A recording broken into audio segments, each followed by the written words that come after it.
Welcome back, everybody. Take a break with Stephen Shamus. Good to see you, my friend. I hear you're going back to England. As of this recording, I will be back in London. I'll be in Birmingham specifically. I've never been. I'm very excited. If there's any Birmingham fans, please say hi. But yeah, more stuff for me to buy. That's all it is. All these work trips is just a reason for me to go somewhere else and buy things and bring them back. You tell your wife? Is that what you tell your wife? Oh my gosh, yeah. I was very good at New York Comic Con. I was not good at the MCM London. I brought a lot of stuff back. A lot of stuff. Yeah, you were busy at New York Comic Con. I don't think you had time. I didn't have time. I think I bought one action figure from Super 7 and I bought one from Diamond, and that was literally it. Right. Okay, cool. All right, what do we got today, Alex? We have a spoiler. It is a non-Marvel episode. Might be some DC, but more independent. So we're going to talk a little Jango Fett, because anytime we can talk about Star Wars is great for me.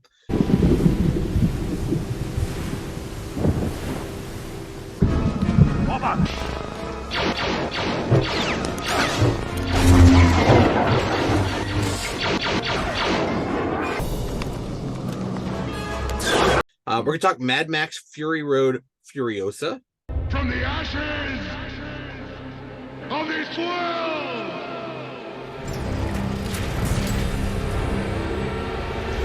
We are not things! We are not things! Where is she taking them? Which that definitely is a new one for us. Reborn, Mark Miller's and Greg Capullo's story. And then Rocky Horror Picture Show, because Halloween, we just ended. Let's do it again. You've seen all kinds of movies, but you've never seen anything like the Rocky Horror Picture Show. Let's do the time warp again! More stuff. It feels like everything has a movie or TV tie-in. Everything is something, yeah. Everything is something. Everything is something. All right, what do we got first, Alex? Jango Fett. Let's talk a little Star Wars. Yeah, this stuff is starting to heat up a little bit. Yeah. I'm not sure why, especially like the early appearances. Any idea why Jango is heating up? I just think all Star Wars stuff is big, and with all of the Mandalorian and Boba Fett and how it's all just so rich with Mandalorian lore, I think anything that has a Boba Fett looking helmet on is a good buy. It's a good get. Get them all now. I mean, this is Jango Fett is the father of Boba Fett, and Boba Fett is the clone of Jango Fett. And if you remember at the end of Mandalorian, Jango Fett asked the clone guy for a favor, and then I think we see him in Mandalorian, the teaser for Mandalorian season 3. So more clones. Oh, yeah, got it. Yeah. Okay, so yeah, this stuff is heating up. Star Wars Jango Fett, known unnumbered, Dark Horse 2002, 83 9.8. 9.9. It's almost a $500 book now. Yeah. Boba Fett appearance as a child, Ron Marr story, Tom Fowler art. Then Star Wars Jango Fett open seasons number Big 1, book. April of 2002. There's 109.8. It's about a $200 book right now, but it's going up. Hayden Blackman story, Ramon Box and Raul Fernandez art with a Ramon Box cover. And then this next book is impossible to find. I can't even find It's new. It's not that old. It's not even that old. Yeah, I can't find raw copies, and I think people might be trying to get them autographed, right? Yeah, for the actor. Yeah, he's around. He's doing shows. Yeah. Star Wars: Age of Republic, Jango Fett #1 photo variant edition, March of 2019. There's only 5 9.8s. I can't even find one raw. Yeah, let alone graded. Jody Hauser story, Luke Ross art, Laniel Francis Yu did the regular cover. So that's kind of the book that you should be looking out for, is the Star Wars Age of Republic Jango Fett #1 photo cover. You get those slabbed and signed. That's it. It's only from 2019, like you said. It's funny because I remember these photo covers years ago. Like, everyone's kind of iffy about them. Yeah. And they become so popular with all the autograph signings that they've really blown up. All the Spider-Man Tom Holland covers, you can't find those. All the Avengers prequel comics that are all photo covers, you can't find those. Remember when we had Holland at our first couple of shows and we opened up cases and cases of the photo covers, and we're like, oh, give them away. Yeah. We don't need these anymore. These are 9.6s. Just give them to the. Remember how many we gave away? Yeah. You can't find them. Raw, they'd be $50 a book. They're crazy. Nuts. Alex, how come you didn't know better back then? I don't know anything. I think we know that I don't know anything till it's too late. All right. What do we got next, Alex? Mad Max Fury Road Furiosa. I think the reason why this book is taking off is because the character from the film, Yes. that's her first appearance, right? Well, it's not her first appearance. This came after the movie. Got it. But there is a Furiosa movie coming out specifically at a young Furiosa. And also these I mean, when you talk about Mad Max Fury Road, you gotta realize that nobody thought that movie was gonna do what it did. It was a huge success in movie theaters, a lot of praise, still probably people's like top 30, top 20 movie list. Like, it's a great movie of a franchise that was dead in the water. Like, right. Mad Max wasn't a thing anymore. And these were DC books, but we've talked about it with like Supernatural and the video game books. You know, stores don't order a bunch of these because the fans aren't their normal fans. Like, the normal fans that were like huge Mad Max fans weren't regular shoppers at the store, so they only ordered enough for a few shelved copies. So not a lot of books out there. Yeah, so it's played, the character is being played by Anya Taylor-Joy. Yep. And the movie is scheduled to come out next year. So Mad Max Fury Road Furiosa #1, Tommy Lee Edwards cover, DC Vertigo, from August of 2015. There are 31 9.8s. It's about $175. It's Miller, Lathoris, and Sexton Story, Sexton Jones and Kodransky art with a Tommy Lee Edwards cover. There's a blank sketch cover, 2 9.8s. Yep. That's about a $15 to $20 raw book. And then the second print is impossible to find. Again, as usual, there are 9 9.8s. That's about a $200 book. It's about a $25 raw book. Yep. So again, that's a book to take a look at before the film comes out next year. All right. Alex's pick of the week. What do you got? Something else from London or no? More London stuff. More London goodies. How did I know? You knew. These are the London annuals. These are reprinted books that the UK distros put out. They're hardbound books. They're really nice, and they're just reprints. They're just reprints of US comics. These aren't really that hard to find, especially in the UK. You get them for like 10 to 20 pounds, depending on how old they are, which is about 15 to 20 bucks. But like, this is a Jack Kirby cover. It's a nice hardbound Jack Kirby Superpowers cover, and the insides are beautiful pages and Jack Kirby art and everything. And the older you get, the cooler they are. Like, this is an awesome Marvel superhero cover. This image probably hasn't been reprinted in the US. Like, that's definitely a UK image. And the cool thing about these things is like, a lot of them are just random issues and stuff like that. But there's stuff like, they have a prose section in some of them. These aren't reprinted here. I think they're under coveted here because there's a lot of things in here that, again, you're not going to see in other reprints.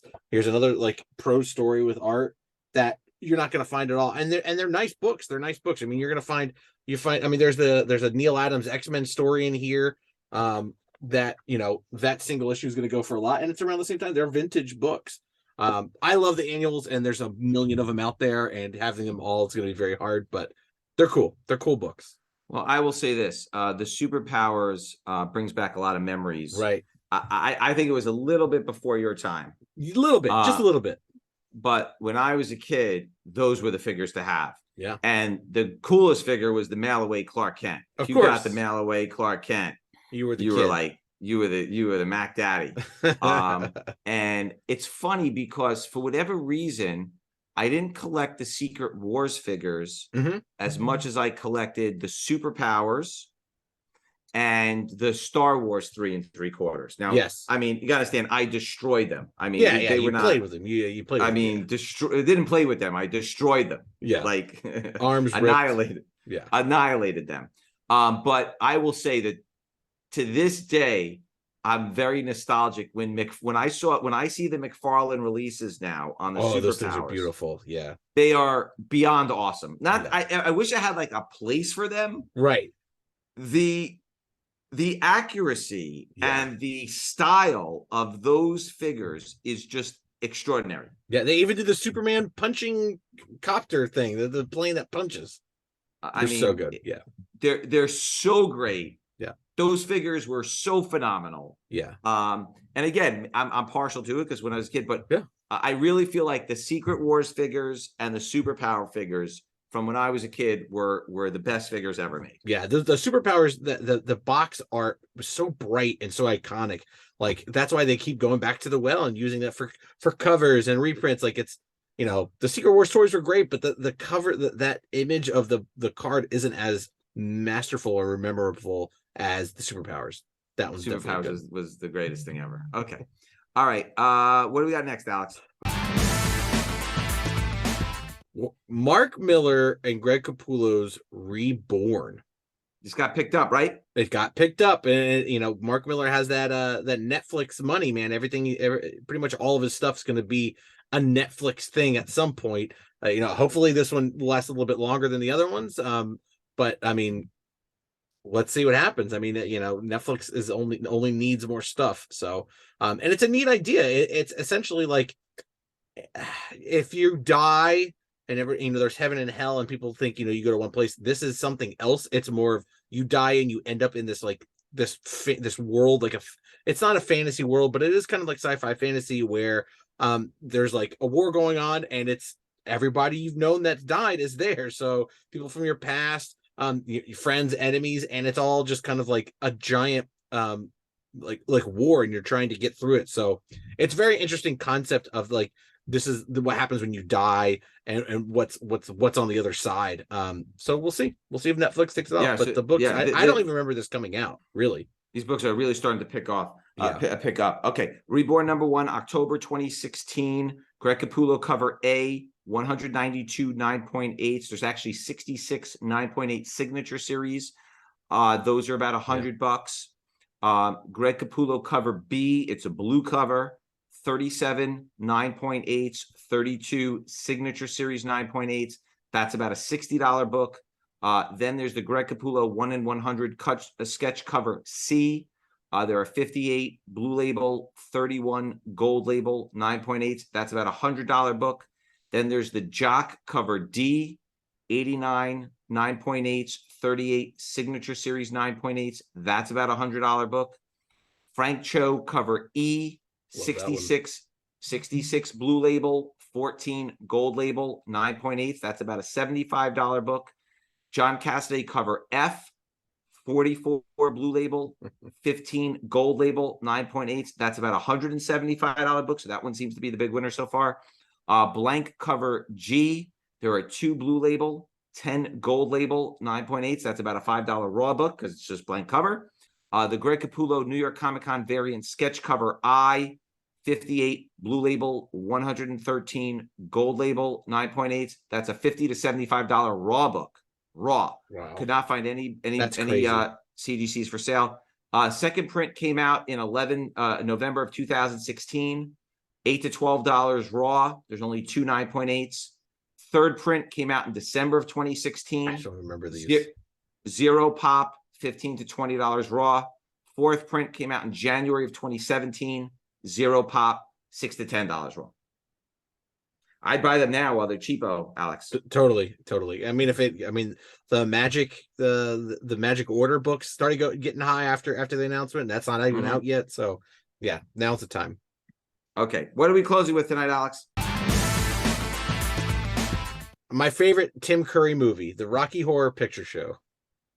Yeah, these books are really, really flying. Any particular? Is it more just nostalgia that I think it's nostalgia. I think it's hard nostalgia. There's not too much merchandise from that era of Rocky Horror. There's been T-shirts and stuff like that now, but there's not a lot. And the staying power of this movie and this / musical like is pretty big. Like you see the midnight screenings at places and they're packed houses, and then there's people in the aisles acting out the movie scenes, and for Halloween, like the cast is amazing, and Meatloaf is in it. We love Meatloaf. It's just a nostalgic thing, but it's one of those things that it's nostalgic, but also people still enjoy it now. Yeah. So Rocky Horror Picture Show, the comic book #1, July of 1990, even though the movie came out in 1975. So the comic came out 15 years after, interestingly enough. There are 6 9.8s. There are 10 9.6s. There are 14 9.4. So it's very, very difficult to get in high grade. Yeah. It's about a $300 book. Movie adaptation, Tim Curry photo cover, Neil Campbell photo back cover, Kevin Van Hook story and art. And look, it might be what we said before is people want to get the book signed in CGC Signature Series. And remember, if there's only a handful of copies out there and people start buying them up, like that, yeah, they become very hard to find very quickly. Exactly. Like you said with the Tom Holland. So, all right. If you have any questions or comments, please leave it in the field below. We thank you for joining us this week, and we will see everybody same time next week, same bat time, same bat channel. I cut off your line. That's okay. We know what we're doing. Everybody watching us is doing. Bye, guys. See you next week.